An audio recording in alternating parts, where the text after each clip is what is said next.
Et si Et si un de tes amis perdait la vie sans connaître Jésus-Christ? Et si il ou elle allait en enfer? Et si tu recevais une lettre de l'au-delà, une lettre de l'enfer? Une lettre de ton ami plongé dans les flammes du tourment éternel? Ceci en est la présentation dramatique. Une lettre écrite par une étudiante fictive, Élise, à son ami Thomas. Bien que Thomas ait eu l'opportunité de parler de Jésus à Élise, il ne l'a jamais fait. Ils étaient amis, ils allaient au ciné ensemble, ils allaient en cours ensemble, ils travaillaient ensemble, ils se confiaient l'un à l'autre. Mais il y a une chose que Thomas a cachée à Élise, sa relation personnelle avec Jésus-Christ. La suite de cette histoire est simple et tout aussi triste. Une soirée, quelques bières de trop, un tragique retour en voiture, un accident, une mort, un enterrement, une lettre. Voici cette lettre dans son intégralité. Une lettre de l'enfer.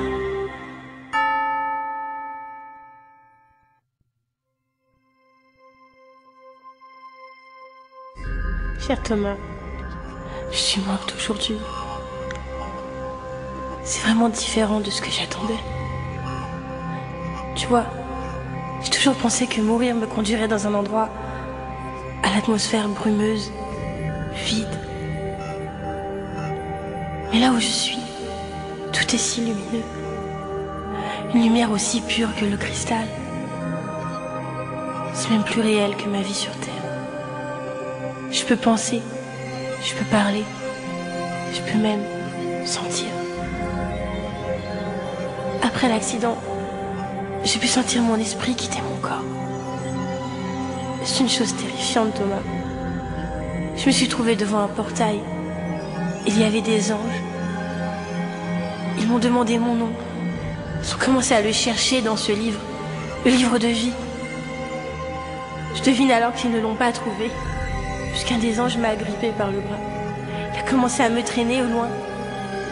J'étais terrifiée. Je n'avais aucune idée de ce qui se passait. Je demandais à l'ange où il m'emmenait, mais il ne répondit pas. Alors je demandais encore, et encore.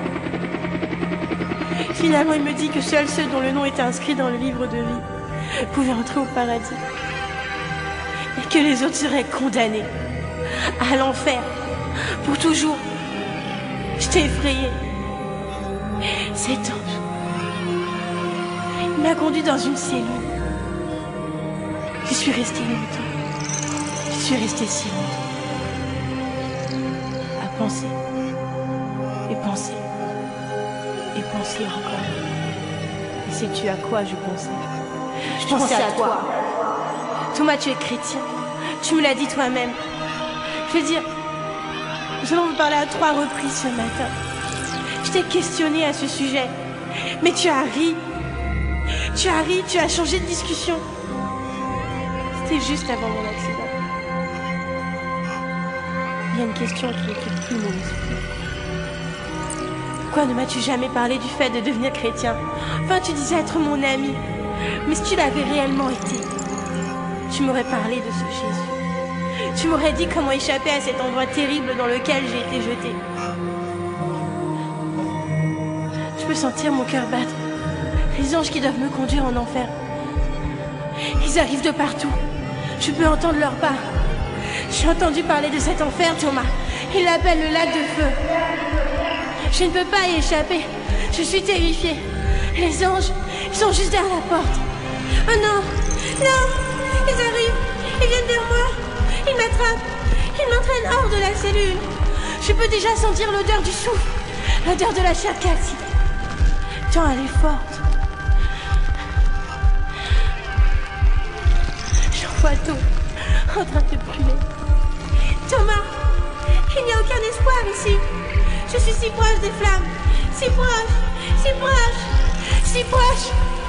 Mon cœur va exploser. Il bat si vite. J'ai si peur. Ils me tiennent au-dessus des flammes. Je vais brûler pour tout chaud. Ils me jettent dans le feu. La souffrance. L'enfer. Pourquoi, Thomas? Pourquoi ne m'as-tu jamais parlé de Jésus? Signé, ton ami, Élise. PS. J'espère te retrouver ici. J'espère te retrouver ici. J'espère te retrouver ici. J'espère te retrouver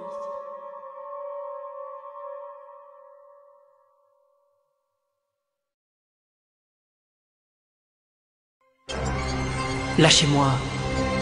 Lâchez-moi avec les âmes à sauver. J'ai pas le temps. Je dois aller à l'école, au foot. Un tas de choses importantes qui m'attendent. Lâchez-moi avec mon collègue. Il a sa propre religion. Je n'ai pas le temps de lui faire changer d'avis. Il fera son choix lui-même. Lâchez-moi avec cette petite fille. Cette petite fille qui joue dans la rue. Elle est beaucoup trop jeune pour comprendre qu'elle a un sauveur qu'elle pourrait rencontrer. Lâchez-moi avec ces cris. Ces personnes qui hurlent. Est-ce que je les connais ? Lâchez-moi, je les connais pas. Ne me blâmez pas. Ne me blâmez pas à cause de cet ami et de cette petite fille qui crie mon nom depuis l'enfer. Lâchez-moi.